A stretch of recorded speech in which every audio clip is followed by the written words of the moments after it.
Okay, we have a podcast episode today with Michael from the Polyglot Files. This is the first podcast in a long time. I want to say something like 4 months or something like that, where I've had a guest.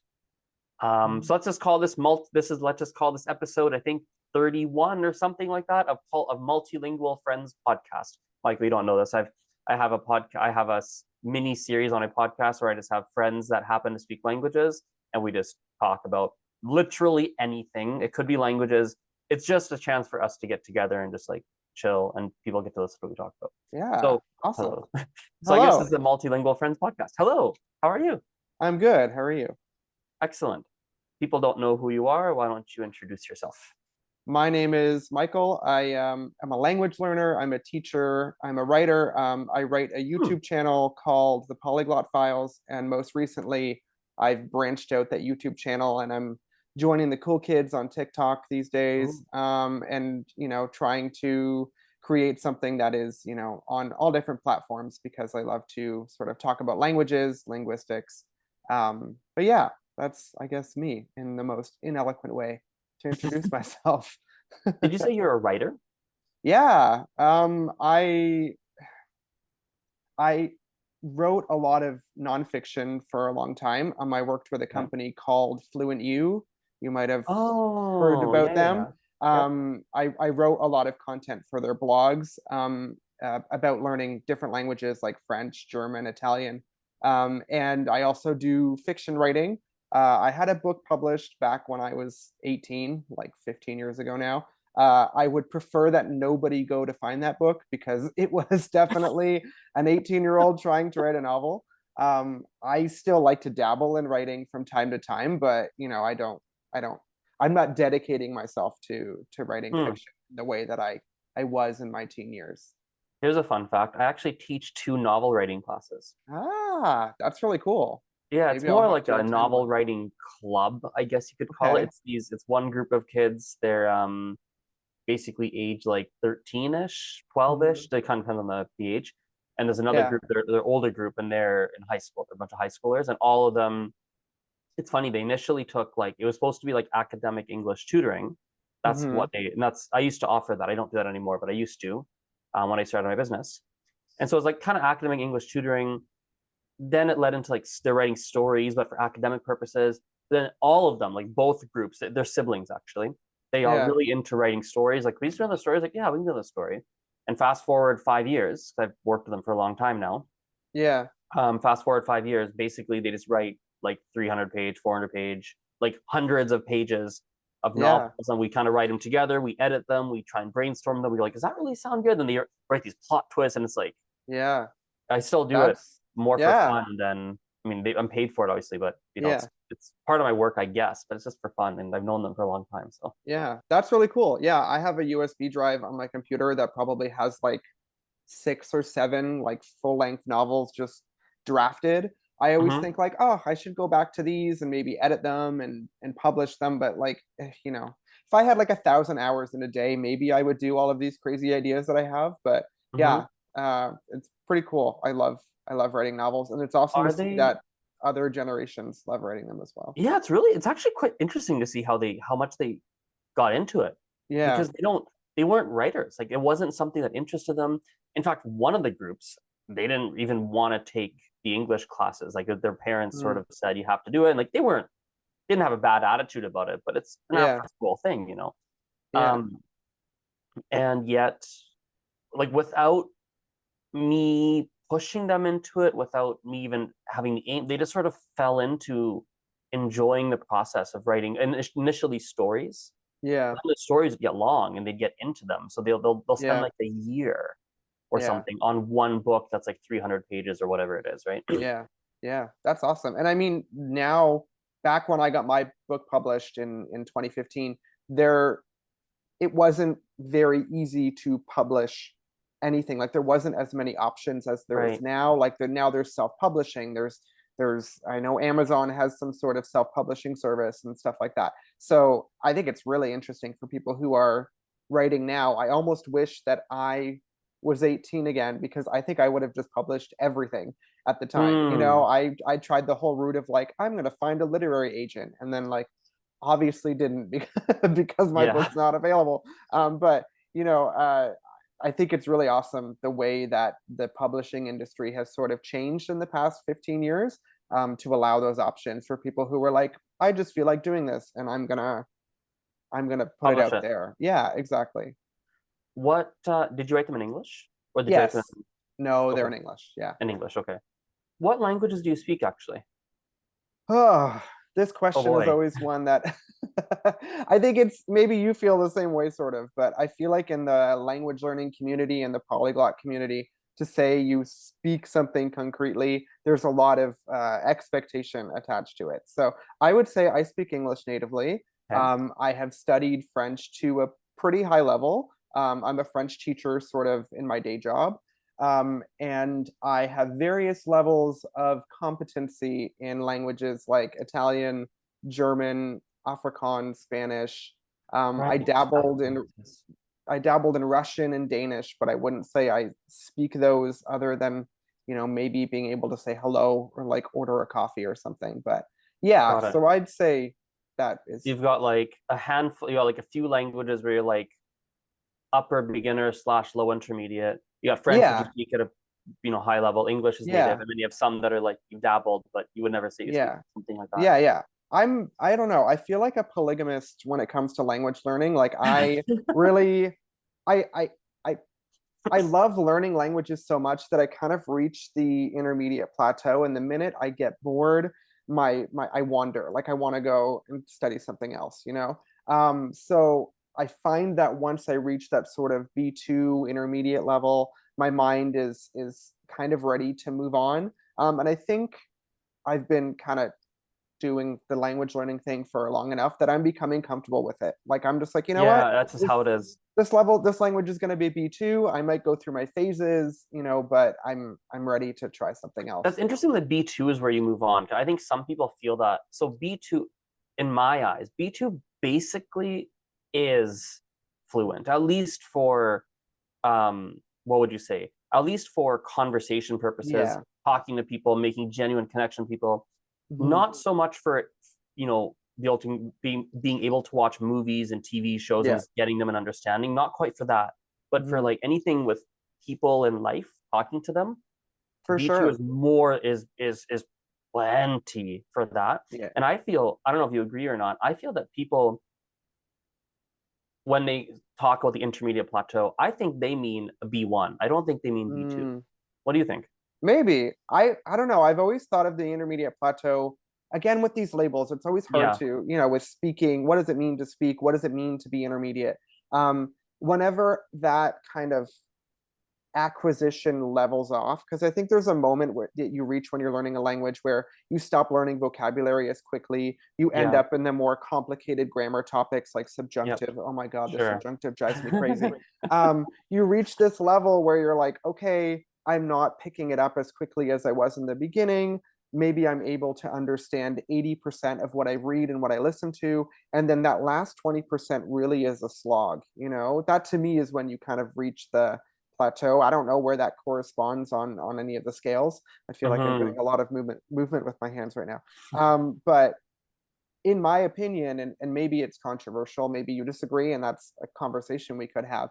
I don't personally see the point in me learning a language up to C2 if I don't have any professional reason to do so, or Hmm. any reason to go live in another country. Because, like you said, I think most people can get by with that B2 level.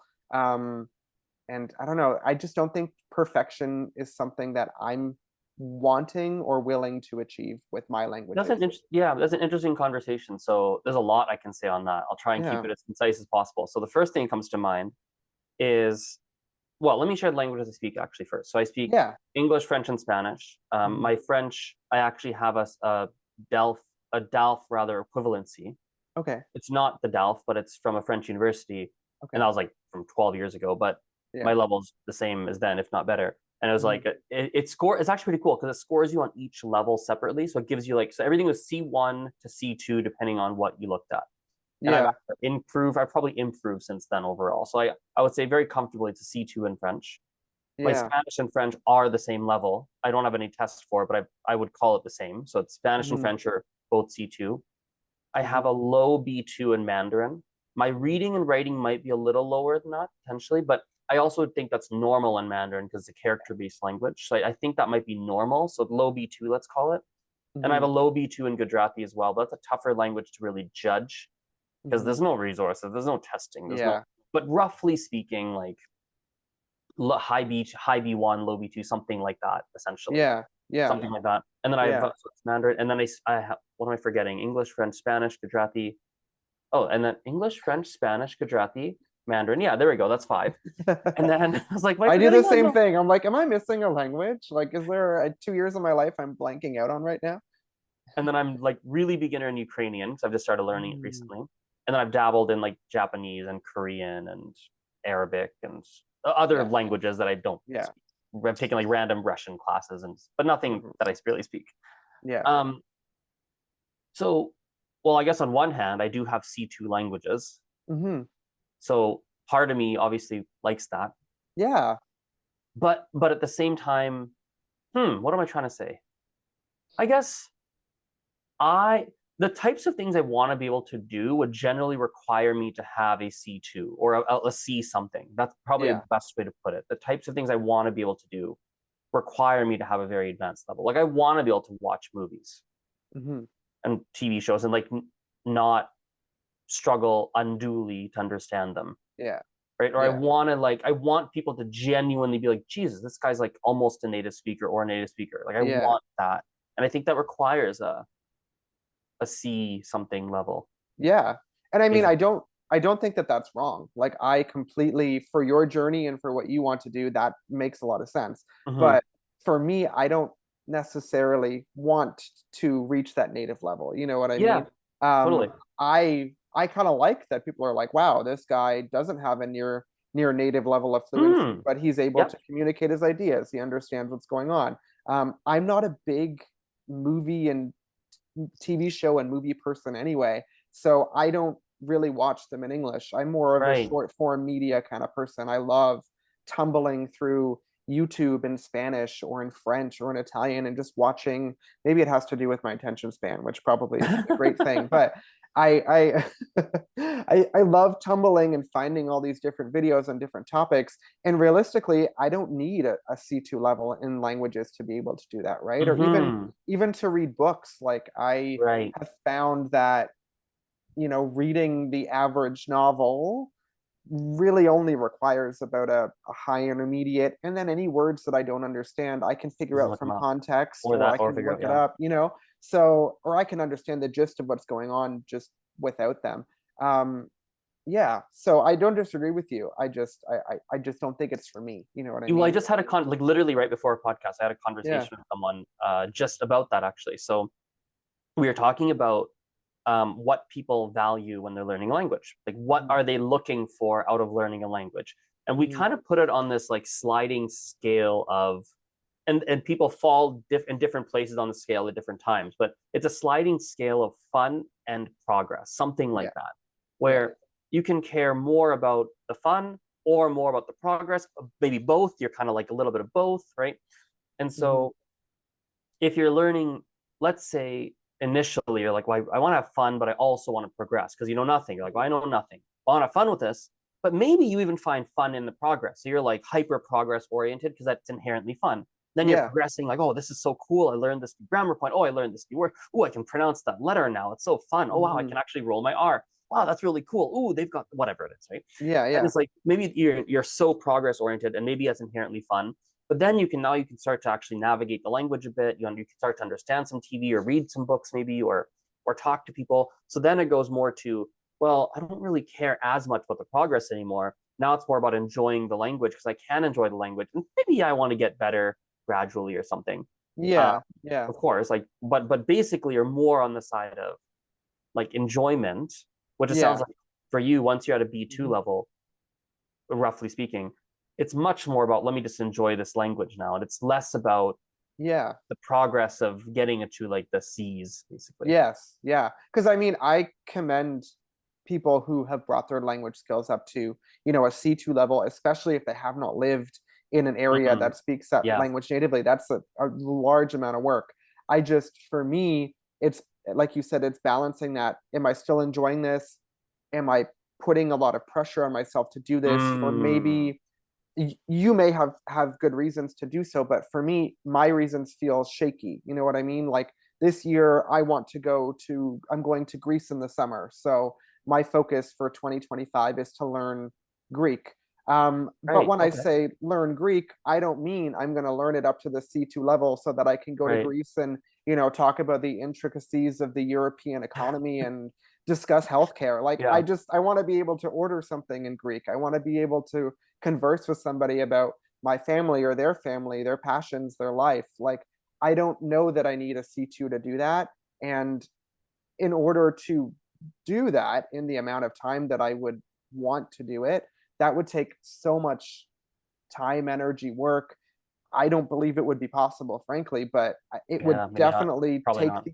it would take the enjoyment away. Like you said, it would become a task on a to-do list of something I have to do, Right. not necessarily something of like, I'm gonna learn some Greek and I'm gonna see if Yeah. I can order some spanakopita or something like that. You know, Hmm. it's you're right. It's about balancing those things. And Hmm. yeah. It sounds like you figured out for yourself how would you put it? Almost like the where, like sweet spot for you of like, okay, I'm going to Greece. I want to learn Greek. I want to have fun with this. I want to learn and get better. And like, but I also Mm, want to like enjoy this process. And I don't need the C2. I don't know if it's possible. You found like this happy medium in a way. yeah. You found this really happy medium where it falls for you, which is an important, well, it's an important thing to find, I think. Like a good Yeah. example for me is like um I like listening to music in other languages, Mhm. and it's incredibly enjoyable. So in Ukrainian, um, I've been listening to these three songs on repeat for like a week, nonstop. Like literally, I'll probably listen to them like 100 times. I might be like 100 times a day, like cycling through the same three Wow. songs, like Yeah. over and over and over. And I like the live concert versions of the guys, so I'll like watch. I'll like watch. I'll be like Yeah. Yeah. Yeah. enthralled and I listen over and over. And I've looked up the lyrics. I always still forget a lot of them. Like I know I looked Hmm. that up, but I don't know. And like Yeah. on time 110, I'm like, oh yeah, that word. Right, right. Yeah. Oh yeah, yeah, yeah, yeah. Now, is there a more efficient way of learning? Hell yes. That's what a stupid way to like that's not a this Yeah. is a very bad use of my time if progress was top of mind. But it's like I'm so enthralled by the Yeah. concert for some reason, where it's like just Yeah. fun to watch it. But I think that is, you've kind of hit the nail on the head right there, at least with my Okay. philosophy Hmm. when it comes to language learning. And this is fairly new. Like I think if you watch the Polyglot Files, I call it during my first wave, because I kind of took a break for a number of years before I started creating content again. Oh, okay. I was very much focused on let's be perfect. Let's know every Mm. single word. Let's get perfect pronunciation. And I think that by doing so, I sort of sabotaged my own progress because I became hyper fixated on things that arguably didn't really hinder my ability to communicate Mm. in the language. So, and I feel like it's something that we, and I say you and I and the larger polyglot community, the larger language learning community, we focus so much on this idea of being perfect and knowing the Hmm. right method to learn a language and having the most amazing accent and I'm not singling anybody out, but guy goes into a restaurant and speaks fluent Chinese and amazes the whole staff. We focus on these really Unfortunately, you are single, so uh, but it's a genre. But to be fair, it it's is a a genre genre. of video. Well, It is a there's genre. multiple people who Yeah, who do there are, that, there. and Yeah. no hate on those people. But I think to the average person who wants to learn a language, that is like super overwhelming. Even to somebody who's been in the language learning industry for a long time, that feels overwhelming to have those expectations so high when really I'm maybe that person is just starting with an alphabet, or maybe that person is just Mm. trying to say, hello, how are you? My name is so and so. I have a brother, like to already be top shelf and being like, well, don't bother speaking unless your accent is completely perfect and it's going to fool all these native speakers. I think that's a really high goal, and it pulls away some of that enjoyment of just listening to a Ukrainian song 300 times and forgetting the word every single time, but then on the 301st time you're like, oh yeah, I got it. You know what I mean? Because really, I feel like that's the way people learn. I think, you can, from my experience, I can memorize something 100 times on a flashcard, and forget it the next time the flashcard comes up. But learning that in a context where I had fun, or it was stress free, or where the things just clicked, I think that that's more meaningful than a really regimented, this is how I learn languages kind of process. I don't know if I'm making sense or if I'm I think so. rambling, Yeah, but it sounds like you're saying something like um it's something like going with the not going with the flow, but focusing more on enjoyment is yeah, generally a better pathway forward, something like that, yes, or yeah, engagement or for enjoyment, something sure. like that. Yeah, that's exactly what I'm trying to say. And that builds into what you were saying too about that Ukrainian song that I'm gonna have to get the name of from you, because that It's actually a sounds cycle of three. There's three of them that I keep three of cycling them. through. Okay. Is Ukrainian a language you've dabbled in or speak at all? Not really. The Okay. closest I've gotten was when I was learning Russian. But I just haven't really, not anything against it, but never really Hmm. studied Ukrainian at all. Yeah, it's interesting. Do you so what do you let's talk about your polyglot files. So what am I trying to ask you? What are you trying to do with polyglot files in 2025? What I kind of videos are you thinking of? What are you trying to do with the channel, with the TikTok, with Yeah, I think I need to put things like a little bit in perspective. So I know that you and I have chatted before. We've been in contact with each other on social media for like almost a decade. I don't yeah, which know. has been funny, yeah. Yeah, it's kind of crazy. But I started the Polyglot Files back in 2016. I created some videos, saw some success, which was great. And then 2020 hit, and I was backpacking Mm, in Asia. COVID was happening. There was lots of things happening in my personal life, both positive and negative. Like I got a full-time job and bought a house in 2020, so that was great. But all of the things kind of reached a head, and then I just like disappeared off the face of the world, when it comes to creating content for the Polyglot Files. And then I slowly came back into it. I felt that itch to want to create, to talk about, languages and linguistics. And by doing so, I was sort of really able to home in on the specific topics that I find personally interesting. So to answer your question, for 2025, I just want to keep creating content that I find interesting. I think I've, to an extent, I've stopped trying to create content that I believe people are going to want to watch, and I've mm, started creating content that I would want to watch. mm-hmm. Because I think, you know, content creators on social media like you and I, we could spend hours toiling over, what are the trends, what do people want to see, what does my data say, what does my analytics say. But really, I just want to create things that I'm interested in, and if it happens to find an audience that is also resonating with that topic, then I'm cool with it. um I've been focusing on, It's very in line with like your language learning philosophy too, right? Like it's much yeah, more focused on, in enjoyment's not the right word, but let's just use it for now. It's much more on what feels right to you, something like that. Like what yeah, sits well with you, and much more about that than yeah. anything else. I don't know. Ever since I'm not sure how old you are, but I think we're kind of in the You said same you're 30, you said you're generation. 33, right? 33, yeah. Yes, I'm 32. Yeah. Okay. Mhm. I feel like I hit my 30s, and I don't know if it was just the right time in the world with COVID and politics and whatever, but I really just stopped caring about a lot of things. I stopped caring about wanting to create this persona of who Michael from the Polyglot Files was.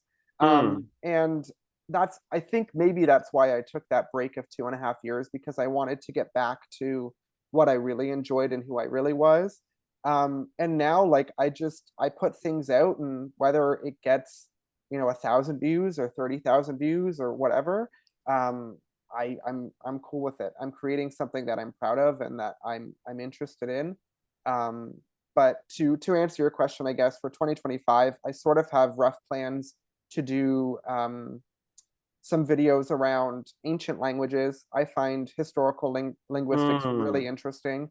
I've done a lot of videos surrounding Tamil and the Indus Valley and Sanskrit and Oh things yeah. like that. I'd like to continue to talk about ancient languages, not just in that area of the world, but in other places. Um, Afrikaans is my staple. It's kind of what started the Polyglot Files. Was my second video ever posted. And I love South Africa. My husband is South African. So I kind of have that really intimate relationship with Afrikaans. Um, in the second wave of the Polyglot Files, so since returning, I have found Canadian accents have been something that I've been really Yeah, we interested were just in. talking about that before we started recording. Yeah, something that has way more research and way more substance than I ever thought. I thought it was just we sound like Americans except for out and about, but Sure. it's not. It's such a big field. There's so much going on.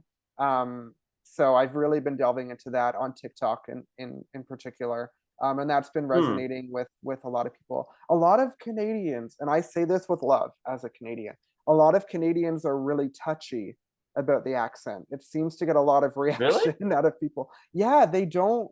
I, I I say they, but it's not everybody. Some Canadians don't want to believe that there is a Canadian accent and don't want to believe that we as Canadians have a Canadian accent. So that was something that I just stumbled upon by creating a video So on a apart topic that I from was interested. Yeah. apart from like Canadian Rising, which maybe I'll let you know that is Canadian Rising?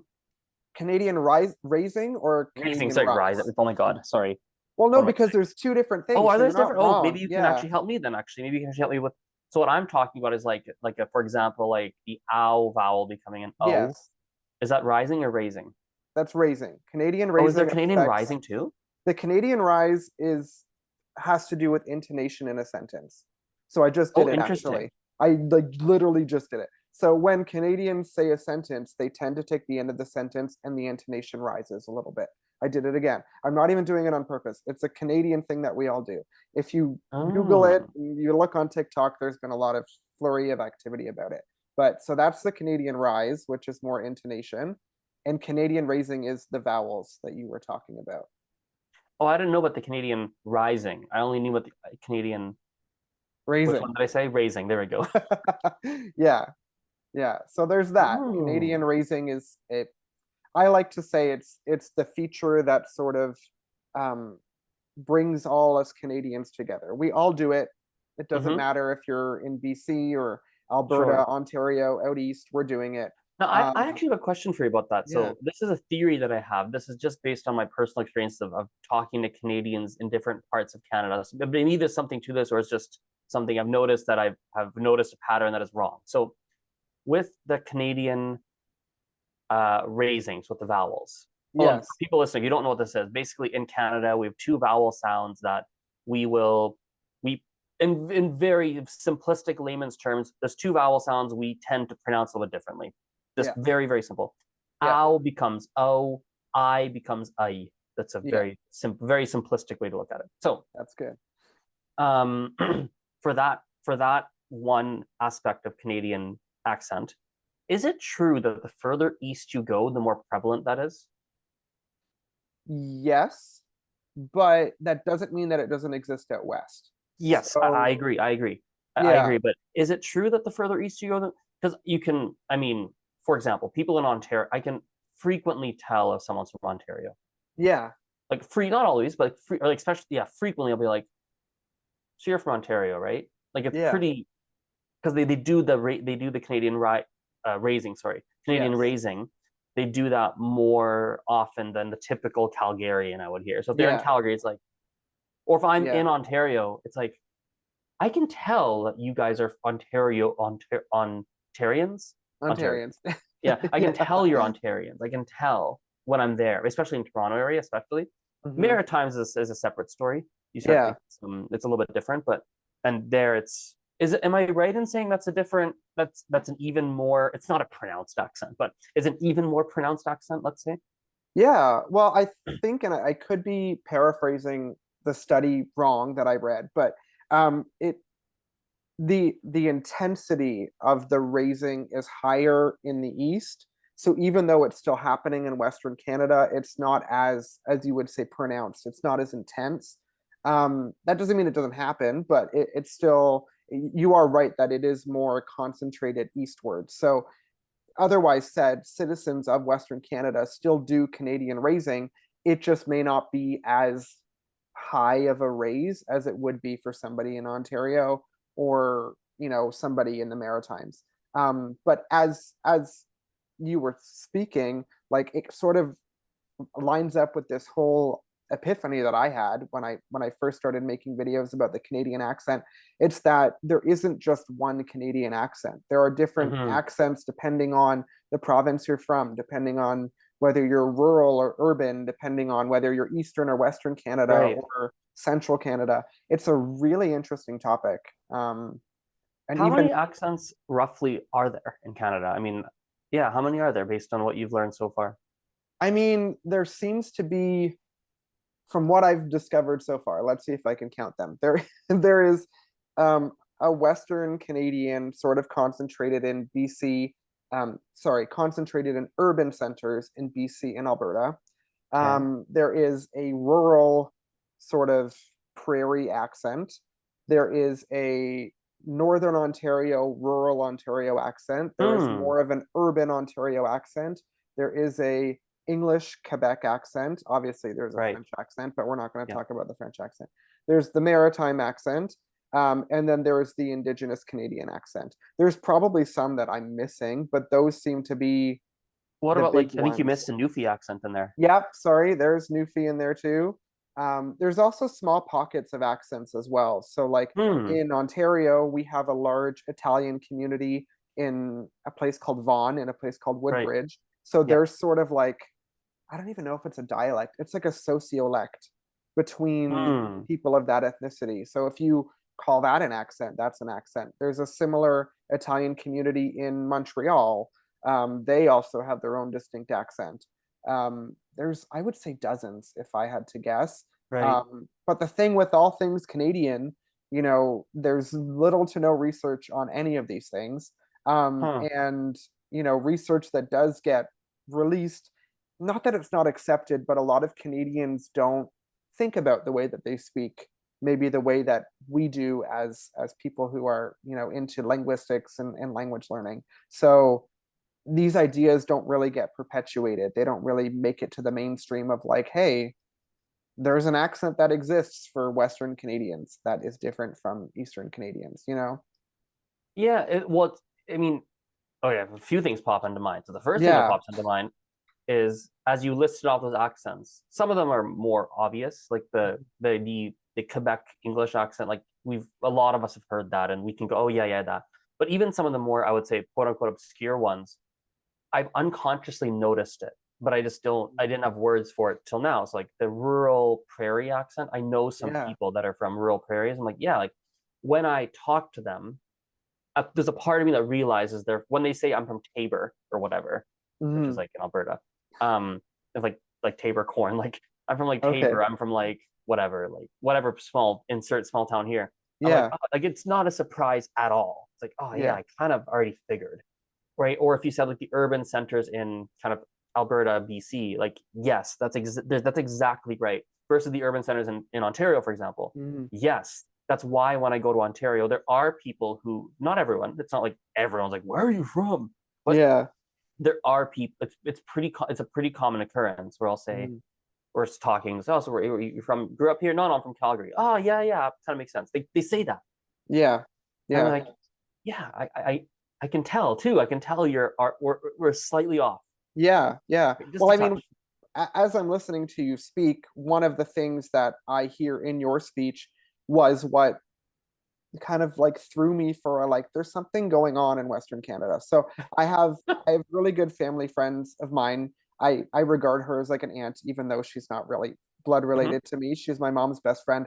She moved out to BC maybe like 15, 20 years ago. Anyway, and I noticed whenever we would go visit her, she was pronouncing the vowel sounds in certain words like Canada, family, differently. And I could never pinpoint why it sounded different, but you Mhm. do it too. Like when you say Canada, can you say Canada? Canada?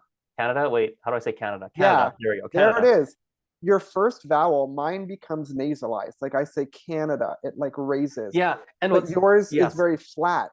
the funny thing is, what the first time I actually like, I might even go back and listen to the first time I said it, because I Mhm. intuitively knew what you're looking for, and I tried Yeah. not to do it. I was like, no, I can't. Wait, stop. No, no, that's not how. I was like, I don't say it that way. How do I say it? Yeah. Canada, right? Canada. Yeah. When I do it, it sounds almost British. Like I'll say like Canada, family, like trying to imitate your accent. But the only way, I don't know if it's like language synesthesia or something, but I imagine it as a flat sound. Like it's very Canada, family, And it's quite funny. Pamela. Like So it's here's like a hilarious. It's a tangential story, but it's I'll bring it back. So when I've been to, what's a good example? Maybe Peru might be one example. example. Sorry, You're saying it on example. Example. example. Yeah. You say example? I say example, like Example. example. It goes up in Example. my Yeah. Yeah. nose. Yeah. Yeah. Yeah. Yeah. Yours is So very, anyway, go ahead. example. Yeah. Interesting. So when I went to so I went to Peru's one example of it, but France is another. Let's just stick with Peru. Went into Peru, right? Um, I spent some time in the south, and then if I ever went to another city, because I did visit lots of cities in Peru in different parts, Mhm. um, people from different regions of Peru, they would say, "Oh, I can tell you. Oh, you really got that southern accent." They would the southern Peruvian accent, right? Mhm. And I was like, "Oh yeah, yeah, yeah." And I could at that point in time, I could somewhat hear the differences, right? I'm like, "Oh yeah, I can tell what you mean. They do this here," and I kind of knew the nuances, right? Then I Mhm. left. I came back to Canada. Canada. Canada. Um, You did it again. yeah, came back to Canada, and kind of few years passed. I had friends from lots of South American countries, and I sort of developed a more neutral accent. And anyway, Peruvians have a very neutral accent anyway. There's nothing really super distinguishing about it. Okay. But anyway, I found this video at some point where they're kind of talking about the accents of Peru. So I was curious a few years later, like, what are the Mhm. accents like? I can't remember anymore.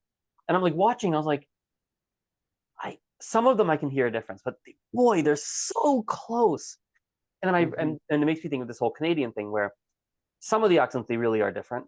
But Yeah. like what we're talking about right now, this like urban Ontario versus urban Western, they're Yeah. like 98, Yeah. 99.4% the same. And there are these tiny nuances that it's not even like the average Canadian notices them. No. It's like some Canadians will somewhat notice it, and an even smaller number can pinpoint what it is, like what you just did. Like Yeah. for people Yeah. listening to this podcast, I'm probably like, what is this Canada? What Canada and Canada? What's the difference? But Yeah. when you used it, I was like, Well, I yeah, hope Canada. we've said those words enough now that they're probably like, how do you even really pronounce this word? I don't even remember anymore. But Yeah, yeah, but they it's sound. I bet you they sound the same. But we're like, no, no, no. I know. Even when you ask me, I was like, I know what you're thinking. yeah. Yeah. Well, and I mean, even though all those years I was able to say, like, there's something weird about my aunt, the way she's saying certain words. I like until I looked into the research and knew how to describe it and knew what it was, it really, other than like a weird, like, like it really didn't, it's not on my Hmm. like it's not on most people's radar. Um, I think, people like you and I are in tune with languages and accents and things like that. So maybe it is more pertinent to us, but definitely not for the average Canadian. I don't think the average Canadian notices unless it's like a really different accent. Like maybe they could identify a speaker from Newfoundland or from Nova Yeah. Scotia. But I don't know. I don't know that they'd be able to hear the difference between, a speaker from Toronto and a speaker from, I said that weird, a speaker from Yeah. Toronto and a speaker from Vancouver. Yeah. The Newfoundland accent's a funny one. So I watched this podcast with an Irish guy and a Newfie, Yeah. and they were talking, and I've actually watched quite a few. I've watched a lot of these, but there's one in particular that comes to mind. It's They love talking to each other. Have you ever seen them Yeah. talk to each other? Any videos of that? No, but I mean, I know from research that their accents are like very similar when you really, Well, they feel like apparently they just feel like they're talking to some long, like the reactions I've seen them have is like they feel like they're talking to a long lost sibling or something. yeah. Like that's Yeah. how they feel. Like, whoa, like you sound like you're like the Irish guy would say, you sound Yeah. like you're Irish, but you're not. Like it's like you're from Ireland, but you're also not. And the Canadian goes like, you sound like us, but you're not. And like they'll have this random slang words like, Yeah. yo, we Yeah. say that too. How you guys say we say that? So like it's just whoa, and because you're in different Yeah. countries, and yet it's Yeah. so it's heartwarming. It's actually quite heartwarming to watch them talk to each other. I watched one Yeah. podcast like a full length, and I've seen like lots of like clips on reels or whatever, and it's Yeah. like, Yeah. oh, Yeah. it's so interesting. I haven't reached the East Coast yet when it comes to this series on Canadian accents. I've only kind of made it to Ontario, and I'm starting to plan for Quebec right now. But that what you're saying about the Newfoundlander and the Irish person, it probably has to do with their history. I mean, Yeah. Newfoundland was built, you know, with mostly Irish settlers, Hmm. and they were isolated from the rest of Canada for almost the first 100 years of Mm. Confederation because they were the last province to join. So I wonder if that has had an effect on the accent and being able to retain those really strong Irish features. That would be something that I would see again, content that I would love to create. I'm gonna do that Yeah. tomorrow. Like that's really But you can interesting kind to of put me. yourself in their shoes, right? Like imagine if you're from a place that has a way of talking that you think, like if you had a Quebec accent, let's say in Mhm. French, you had like a Quebecois like accent, and that's where you're from, and let's say you're rural Quebec, even not even like a city, like you've got the strong, Quebecois accent, right? Mhm. And you're like, yeah, this is Quebecois, this is where we're from, and this is like you identify with it because that's the place on earth where you have the accent. And then you Yeah. find out there's a whole other country, and you just talk to them one day, and you're like, you Yeah. talk like we do. And they have the same thought. Like they're like, hey, we thought that's us, but you guys talk really similarly. Like, what the heck? Do you guys see this? We do. You say that too? And then imagine if you Yeah. travel there, because the Newfoundlanders that go to Ireland, like they also think I've watched videos of them talking with their experience, and they Yeah. think it's a magical experience, and it would be. Uh-huh. Could you imagine you've born and raised in Quebec or something, and then you go off to like Schlamek or I don't know some other Yeah. country that exists, like, and it's completely Yeah. different, but they talk like you. Like it would just feel. I can imagine how wild that would feel. Like Yeah. how I couldn't even like maybe awe is what you'd feel. Maybe Yeah. like Yeah. a nostalgia, loss, even Yeah. Yeah. a For beautiful sure. sort of loss. Like Yeah. I don't even know why the loss comes up, but like you would feel the whole bunch of emotions run through your body. Yeah. Well, perhaps loss around personal history, like Hmm. being, an immigrant to this country, like I am not an indigenous person. There's a whole side to my ancestry that I have no connection with anymore. You know what I Hmm. mean? So to go back to Italy and to see long, long lost family members, I Mm-hmm. assume, even though we're not probably direct cousins or anything anymore, I think to an extent there's a feeling of like, wow, this is really cool. But there's also that feeling of like, oh, like I've lost that touch with my roots, so to speak, my Hmm. ancestral roots. Because I think that happens in a lot of languages that have sort of, well, colonialism is a big part of it, but a lot of languages that have sort of left their country or their region of origin and continued somewhere else. The way that they're spoken could mirror a way that was spoken at the time that language left that area. Like Mm-hmm. I think about Afrikaans. Afrikaans is sort of spoken the way Dutch used to be spoken, with a bunch of admixture from Malay and indigenous Okay. African languages and Malay. Portuguese. Yeah, like, Really? well, there were Malaysian slaves who were brought to South Africa at the time. Oh, So as a wild. way to create a way to communicate, they learned Afrikaans, bringing in their own influence, which then became mainstream. But anyway, this is building into the whole idea of language change and how, even though a language originates somewhere else, it develops a new identity in another place, even though, the roots are kind of the same, and there feels like there's kind of a, I don't know what the word is, like a camaraderie or like a we're the same kind of feeling Yeah, between almost like speakers. it occurred to me. I was thinking like it's almost like you're not alone. It's a feeling Yeah. of not being alone. Hmm. Like I remember this is a non-language example, but so I enjoy working. Like I Hmm. actually a little tangential story. So people talk about work-life balance. Hmm. I actually view it differently. I think it's an energy balance. Is a better way to think of it. So there's Okay. there's tasks that will energize you and there's tasks that tire you. Yeah. There's tasks that energize you and then they tire you if you do them too much, right? Hmm. There's different types of tasks and there's different drains or boosts to your energy that they give you. Yeah. So in my Yeah. case, like I think of things very much in energy balance. Work will energize me, but then Hmm. after a point, it drains me. in which Yeah. case I have to switch tasks to then boost my energy back up. It's kind of it's an energy balance. So because I don't do things in a work-life balance, I actually work a lot because it when I'm working, generally it's an energy giver. And when it becomes a drain, I generally will start to stop and I'll switch to something else like a TV show or eating Yeah. dinner or family or friends. But then with my Yeah. friends too, that becomes an energy drain. There's a point with my friends of like, I'm getting tired of being with people right now. Like I want to go Yeah. home.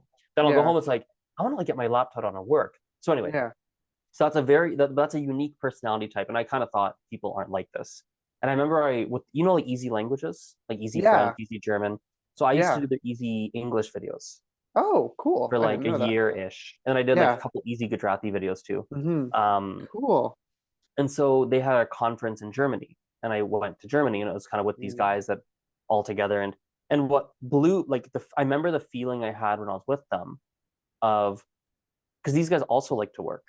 Yeah. So like when I would come down for like lunch or dinner, whatever it was, like for the conference, Hmm. there'd be like 40% of the people, or like a significant percentage, were there early on their computers working on whatever they're working on. And I was like, Yeah. oh, there's like other people that do this because I would get there early too. It was like, oh, I'm not the first Yeah. one. There's people that were here before me, like working on their videos. Like I was gonna do that. I thought, Yeah. oh, there's others like, and it's cool. Like we're all like you're not alone. It's Hmm. almost like that not alone. Like you think you're from Quebec and you're the only one to talk, or sorry, Newfoundland, you're the only one who talks that Yeah. way. Like, oh, the Irish talk that, and you get to talk to them, like, oh, we're not alone in this. There's two of Yeah. us, right? Yeah. Well, even like links culturally, like to like there are certain traditions that we have in my family, and I'm sure Mm-hmm, you have, traditions in your mm-hmm, family, and everybody has them. But mm-hmm. to find a region or a country where you're like, wow, these traditions aren't just something that me and my little Right. family do. It's a whole way of life. Like Yeah. that can be really validating as an Mm-hmm. identity. That can be, like you said, oh, I found my people. These are kind of, you know, they're on the same wavelength as me, or they do the same things that I do, or they think similarly to how I think. Yeah, for sure. I do like your how you frame work though. That's a really interesting way to put it, because Like I the energy balance one or the yeah, yeah, because I was thinking about it and I was like, huh, that's true. Like sometimes language learning, if I bring it back, I guess, to mm-hmm. language Sure, sure, learning, sure. language learning can be both super energizing but also very energy draining if I veer too far in one direction, Okay. and it kind of loops back to what we were talking about at the beginning of the video about, you know, reaching whatever level of language learning, or where is your time best spent in terms of trying to, learn vocabulary or memorize grammar or reach that perfect accent. Yeah, it's a really cool way to think about it, I think. Yeah, it is so I want to actually, since we're looping it back, there's something you'd said I wanted to come back to. You talked Okay. about like what does it mean to be fluent or like to know a language or Mm. speak like it's very there's a certain vagary to it, I guess. Yeah. Yeah. Um well one of the things I'm actually trying to okay, so one thing I've been thinking a lot about is I actually am wondering if the CEFR scale is not the most practical scale to use for tracking rough how do you say this for tracking levels maybe, but definitely as a guide for learning I've been wondering if it's not helpful because it's too vague. Yeah. I I've been wondering about that lately. I think I'm on the same wavelength of you. Whoa, I can't speak English right now. I'm on the same wavelength as you on this topic, because I feel like I have always compared my own language ability to where I would be on the CEFR. Mm-hmm. But Yep. as a teacher, I also know when I'm teaching students, um, I teach in a French immersion program, so Okay. when we teach students, they may have, a B1 capacity in some areas, but an A1 in other areas. Like it's not really a linear way to think about it, because I don't think that language learning is necessarily linear. And you can, in reality, reach a B2 level on paper, but not speak that language for 6 months, and then now you've lost vocabulary, you've lost the fluidness that you once had. So yeah, I would agree with you. I don't know that this scale is the best one. I think its intentions are good. And I think it's been kind of good Well, with streamlining language education, but I think it's have you read, this is getting really nerdy, have you read the companion volume of the CEFR? I've not. I've only ever really looked at the the So the levels and companion volume is useless for the average person, but it's fascinating for people like if you oh, oh, actually you might want to read it. It's like okay. 200 pages though, and you can probably Wow. skim certain sections. Yeah, yeah. But when you read that, that's actually well, let's see. For me, it was actually helpful because then you Okay. see when you look at the summary page, it's kind of vague, right? Mhm. And there are other tables. Have you seen the qualitative aspects table? No. So this is the general kind of A1, A2, B1 is one, right? That's a general generic. Everyone's all seen that. Yeah. There's another table, which is called the qualitative aspects of spoken language. I think that's what it's called. It's table 3.3, I think it is. Anyway, I've Does that give nerded. you all the like you should be able to, and then it gives you a list of like the different competencies? No, but I think what you're thinking of is I'm pretty sure what you're thinking of is the self-assessment grid. Oh, yes. Okay. That's Never mind. also helpful too. The Yeah. qualitative aspects, it's only for speaking or conversation, really. And it Hmm. breaks the A1, A2 skills down into separate categories: fluency, interaction, accuracy, vocabulary range, and something else. I think it's 4 or 5. So then you can Okay. actually see, oh, I'm a B, you can, oh, I'm a C1 on interaction, but an Yeah. A2 on vocabulary. Like you can really start to see. But Okay. then if you go a step further, there's what's called the companion volume. Hmm. And what they've done is they've broken they've broken down language levels into every minute component, and every Hmm. minute component has its own A1 to C2 scale. So for Yeah. example, there's one called on turn taking in Oh, conversation. Do you know how to take turns? What's an A1 turn taker? What's an A2 turn taker? What's a B1? interesting. Do you know how to like facilitate a conversation? Do you know how to do professional business conversations? Business conversations, Yeah. A1, A2, B1, B1, blah, blah, blah. And Yeah. it's too much detail. It's actually for Yeah. curriculum designers who it's for. It's Yeah. for the curriculum designers. Okay. It's fascinating to look at. Yeah. Um, and it's not helpful for the average Joe. It really isn't. Yeah. It's Yeah. just too much. It's just too much. But for someone like you and me, it could be interesting. I've read it. Yeah. It's fascinating. Yeah. But I've actually been, lately, what I've been thinking through is language uh, progress is comparable to fitness. Hmm. I can ask you, how fit are you? And you're like, I don't really know how to answer that question. Yeah. But I ask you, what do you bench? I can tell you. What do you Yeah. squat? Like, what's your VO2 max? There's like Yeah. so many stats. Like, Yeah. like even like with flexible mobility, I don't actually know mobility stats, but there's the statistics, I'm Yeah. sure there are, right? Yeah. It's much Yeah. more like fitness. And you can't Yeah. ask me how fit are you? It's like, I don't know. Like, I don't know how to Yeah. answer that. How fluent Yeah. are you? I mean, I don't know. Like, Yeah. but you know, It also depends on the day, I feel like. And it's the same with fitness. Maybe mm-hmm. I mean, if you're asking me about my fitness level, I'm not dead. So I think I'm an okay fitness level, but I wouldn't put myself in a fitness category at all. But, you know, some days maybe you can bench like, I don't know, what's a lot of weight, like 220 pounds. And then maybe the next day you're like hungover and you can't you can't do that, you know? I think the same goes with language learning. Like I'm sure we've all experienced like the high that you get when you have a really good study session. Like you're really feeling yourself. You're like, wow, that was really good. And you're like, I don't know, I do this sometimes. I finish a session and then I go off and maybe I'm cleaning up or making dinner and I'm just chatting to myself in that language. At that moment, I'm like, wow, Michael, you're really fluent right now. Like you're able to talk about what it is that you just read.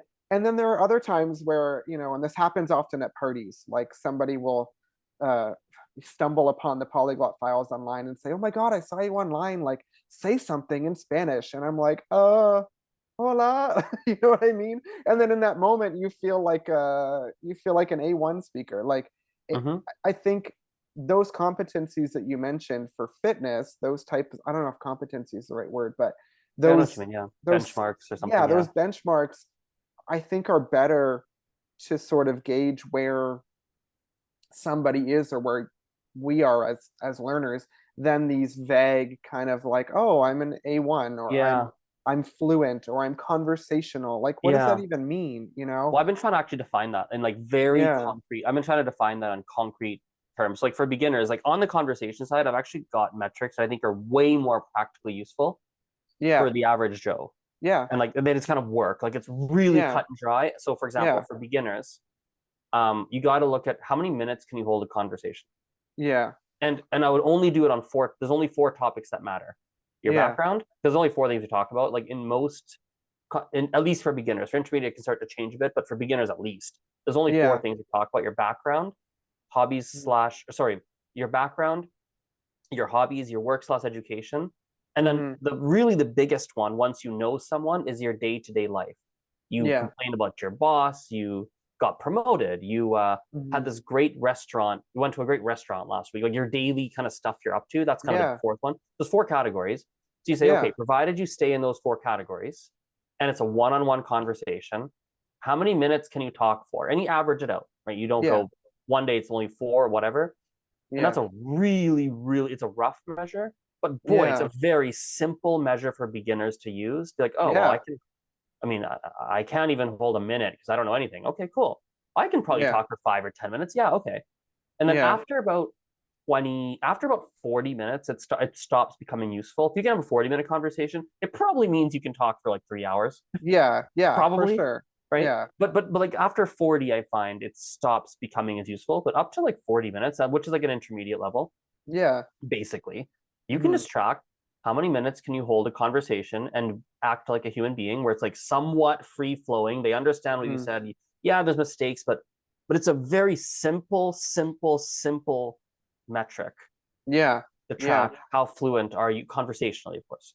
Yeah. Yeah. I mean, I think that's a good metric. And I mean, conversation, communication, understanding the gist of most things, I think that should really be what the focus of language learning is, and finding somebody's language learning level should be. I think if you, for myself, I never study the alphabet. I study the sounds of the language, but I Mm, I never learn the names of the alphabet, like yeah, the alphabet yeah. letters. Yep. Because when are you ever in public and somebody in Germany is like, "Hey, can you sing the alphabet real Do, quick?" do you know That what I do never learn? I learned happens. how to spell my name. Okay, that's I helpful. do that because Yeah, because my name's a weird one. So it's like, wait, the people will ask me like, wait, what's your name? Azren. Wait, yeah, and they will ask me, how do you spell it? Oh, it's AZ. Like I have like anyway. So, but yeah, yes, I know what you mean. I don't learn the alphabet either. yeah, yeah. And I think like even numbers, like I'm not gonna Mm, lie, like I used to spend so much time memorizing all the numbers up to like a million. I why? You don't don't need to. what am I ever trying to say like 654,914 in any language that I'm trying to speak? I'm never doing that. So I think where the CEFR scale also fails is in the priority of some of these skills in Yep, relation to the learner's goal. exactly. I don't know that you should hold somebody back to an A1 level just because they don't know all the vocabulary and grammar constructions related to this very specific niche topic. You know what I mean? Hmm. Um, Yes. yeah, I, You I, hit the nail. You hit the head on the head. No, the nail on the head. Yes, the nail on the head, not head on the nail. Nail on the head. You hit the nail on the head with that one. I think the prioritization is precisely right. So, literally yesterday, I was sitting down and writing out. I've done so some context. You don't know this. So for the past over a year, I've been focused on creating a much stronger, a robust conversation, teaching methodology for conversation okay. and something where someone could use it and reliably, like not, oh, it's this one polyglot or device, something that worked. No. Like from the Hmm. teaching perspective, you can just use this with adults in a private class or perhaps a small group environment. And reliably, with most adults, you can kind of predict how fast their conversation gets Yeah, better and really quickly their conversational. It's like, I want to actually develop something, right? So I've been yeah. working on it for over a year, lots of trial and error, lots of things flopped. But Hmm. where's it going with this? Yesterday, I was trying to let me like write out in just simple terms everything I've learned in this whole approach because it's working really well, and I don't have a single like one-page document that just outlines it. So I was like writing it out. Yeah, And the prioritization was one thing that came out that I couldn't find the words for it until you said it. That yeah, yes, there's a if well, you have to prioritize based on your needs or your yeah, desires for the language. You have to prioritize based on what you're trying to do. So if you're Yeah. trying to have fun, then you have to Yeah. prioritize the fun. If you're trying to get good at conversation, you have to prioritize that. If you're trying to not fix rather, if you're trying to speak with excellent grammar, like the priority, really dictates how you behave. Yeah. But even the prioritization of certain topics that you study. So Yep. I'm passionate about learning Yes. languages. I'm passionate Absolutely. about travel. I'm passionate Yep. about food. I'm passionate about history.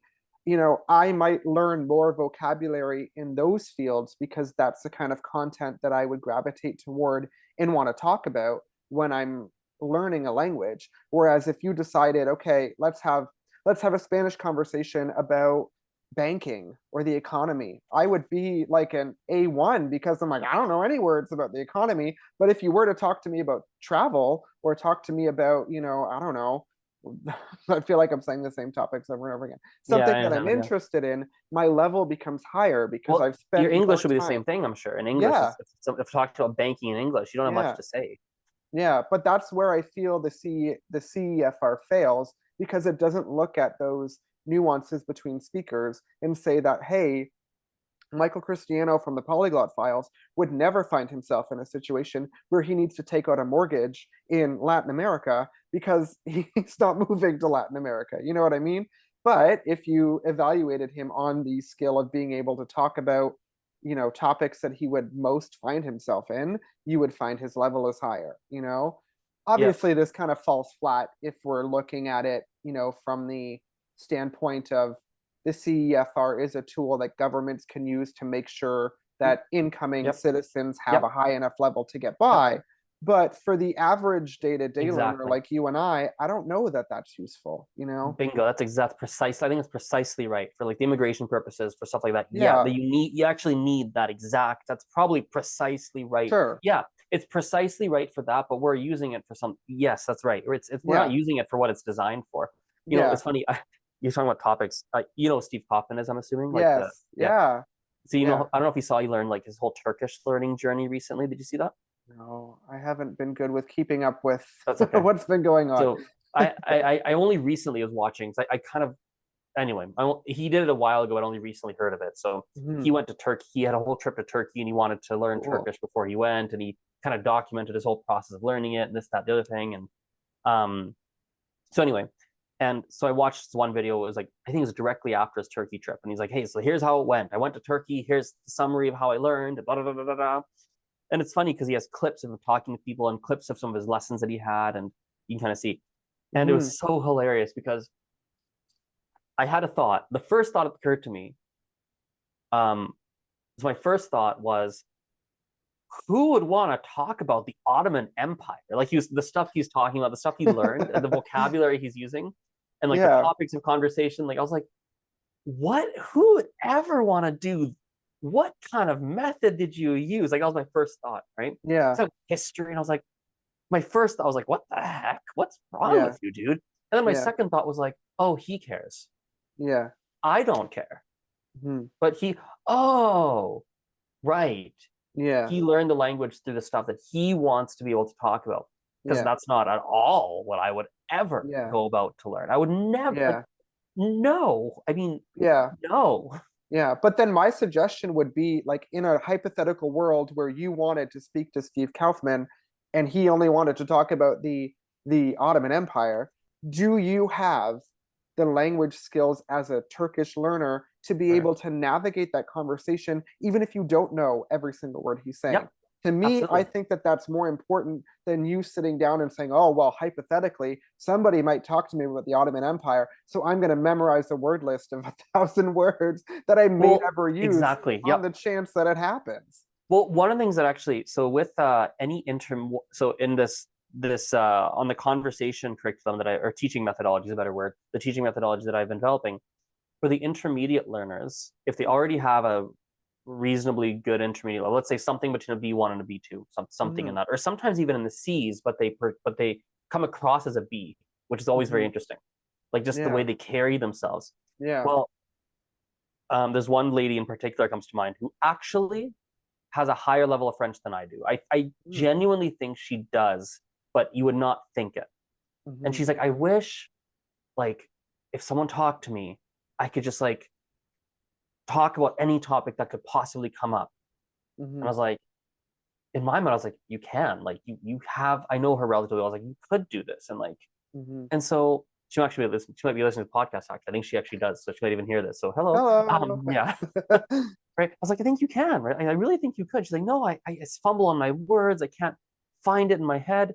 Mm-hmm. And so what we did is for literally in a month, and this is not a testament to me per se. It's more like this is she had the level, it just had to be shown. I was like, okay, here's what we're Mm-hmm. gonna do.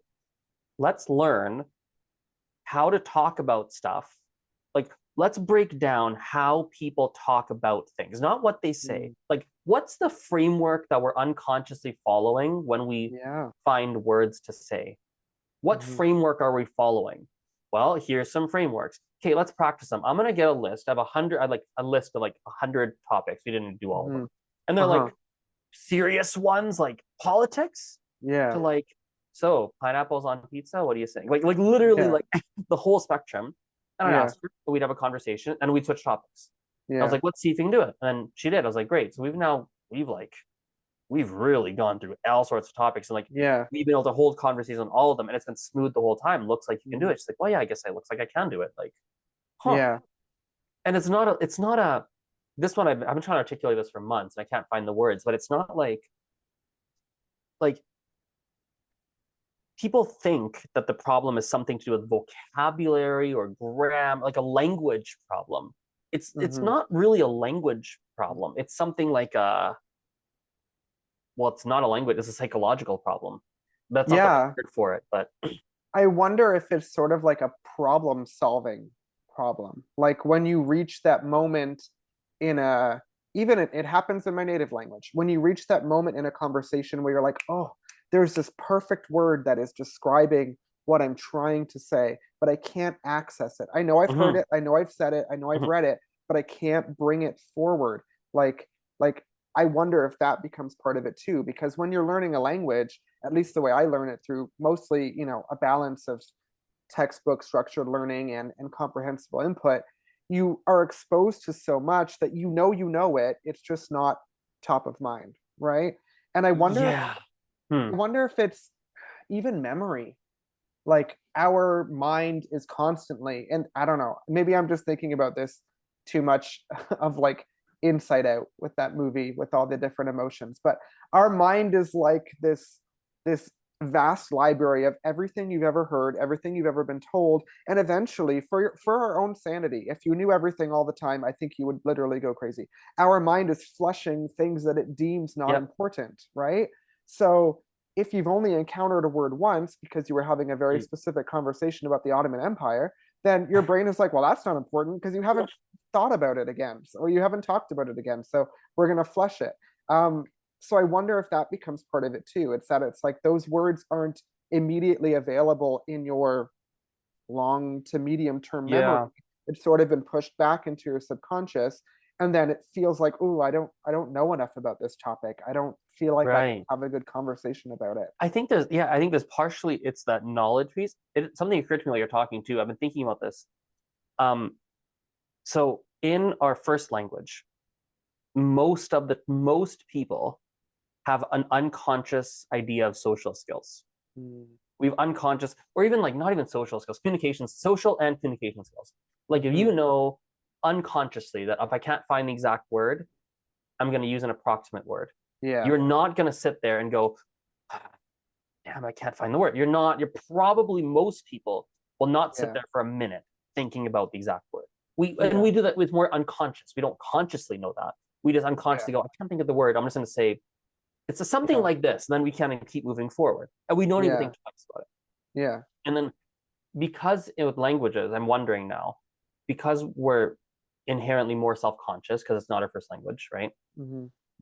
We actually lose some of those basic communication skills and social skills Mm-hmm. that you actually have to be taught again. That, hey, look, when you don't know the word, you have to find another word. And then they Mm-hmm. go, oh, I want to say the exact word. It's like, well, realize that in English, Yeah. you also find approximates all the time. You just don't even register that you're doing it, Yeah. right? You're always finding even the Yeah. word approximate, like in my head right now, if I like meta analyze myself, it's actually not the word I want to use. I just can't. It's just the one that came to mind. It's like Yeah. approximate. Well, I you don't even, find you find a way to move around what you're trying to say so that even if you're not finding the most articulate, perfect way to say it, you're still communicating yourself well. And yeah, I think too, in our native language, what we learn to do, you mentioned socially, what we learn to do socially is how to sort of buy ourselves more time when we're yes, working through ideas. I'm doing it as I'm speaking right now. I used the word sort of, and I didn't need to use the word sort yeah, of, but I was trying to mentally do acrobatics to figure out how I'm going to communicate this idea to you yep, while maybe it not being a fully fleshed out idea just yet. Like I'm going to start yep. talking and my brain's like, we're going to make it up as we go. We are more able to do that in our native language because we have more experience with it and because we understand the social norms of what's More vocabulary acceptable. too. Like we Yeah. actually have the words to do it, right? Yeah, Yeah. Whereas in a second or third language or a language that you're learning, your pool of being able to pull from is more finite. You don't have as many options if you're trying to, work through an idea as you're kind of saying it out and then loud. people don't. This is something that I've radically changed how I teach since I realized this. Mm, I thought wrongly that everyone, when they start to learn languages, they actually pay just as much attention to how they're talking as they are to what they're saying, and they're not. They don't. mm, They usually pay attention to what they're saying. So, for me in Ukrainian, for example, I'm super beginner. I'm not that good at Ukrainian. mm, Um, but I do. I already know that it's important to have words and phrases to buy myself time to think. Like I know mm, that that's a piece of communication. So I know the words for so and like, and I know that they say as well. So is really easy because they use the same as English. I know yeah, and I actually use those on. Like, it's a conscious choice to say like, я не знаю, тобто, yeah, most сказати, and then keep going. Like yeah, but I can do it naturally. I've practiced it. I have they're yeah, quite natural to me. Like I can actually like they feel hmm, natural, right? yeah, Um, and so like those social, I actually have learned those social strategies or communications, yeah, whatever you call them, right? yeah, I've learned some basic ones right off the bat yeah, to make my yeah, communication easier. And what I find with a lot of people I teach is if you don't do it early and you do it later, it feels really weird to consciously say in French, for example, and actually consciously say or yeah, ba or yeah, ouais, yeah, genre, ouais, je sais pas, c'est like to yeah, consciously try to say those when hmm, you've had 4 years of experience talking the way you talk is like they feel so uncomfortable. yeah. But that's how people really speak, right? That is how they speak. That's how we speak our native language. That's how people around the world speak their native languages. It's not always this perfect, like, da da da da da da da da, da, Yeah. as if we're like, newscasters on the BBC or something. Like the way, even the word like in English, it becomes part of the, like you said, the social landscape, the communication landscape that maybe does need to be, sounds like it should be taught, more explicitly, um, or should be learned more explicitly as well for people who want to Yeah, learn foreign languages. totally. Yeah. Well, I think this is probably a good place to. I have to head out pretty soon, and I know you want to Okay. talk about something separate you mentioned, so I'll make Oh, sure you don't yes. take too long. So, but Yeah. thanks for your time. I'll put links to your Polyglot file. Is there anything specific you wanted to plug, or I guess Uh, links to not Polyglot really. files in the description. Yeah. Check out my videos if you have not. I'm on YouTube and TikTok. So, yeah. Amazing. Cool. I'll stop the Thank you recording so here. Thanks for much. listening, everyone. Yeah.